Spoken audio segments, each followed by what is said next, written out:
Dans la dernière chronique, nous avions parlé du comportement de passivité, de fuite. Aujourd'hui, nous abordons le comportement d'agressivité. Sylvie Grivel, bonjour. Bonjour. L'agressivité, les définitions, les caractéristiques ?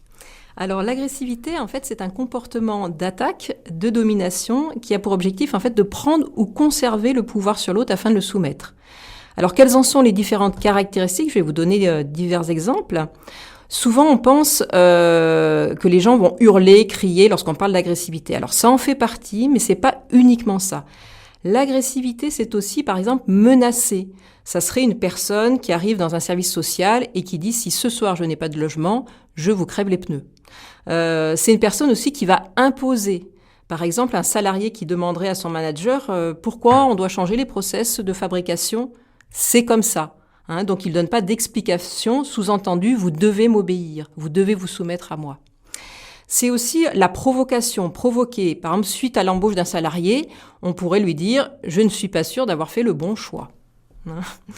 Ça peut être aussi punir, sanctionner avant toute discussion. Vous êtes arrivé en retard, eh bien, vous aurez un avertissement.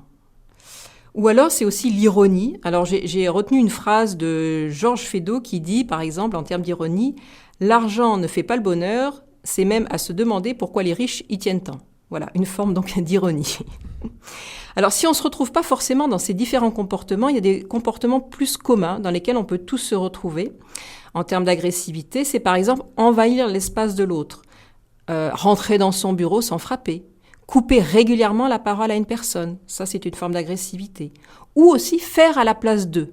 Des fois on se dit, tiens, ça c'est une bonne chose de faire à la place d'eux, je l'aide, je suis dans un comportement de sauveur, mais parfois ça peut être considéré comme un comportement agressif. Accuser l'autre aussi, plutôt que de dire « tu me manques de respect », ça serait plutôt dire « je ne me sens pas respecté ».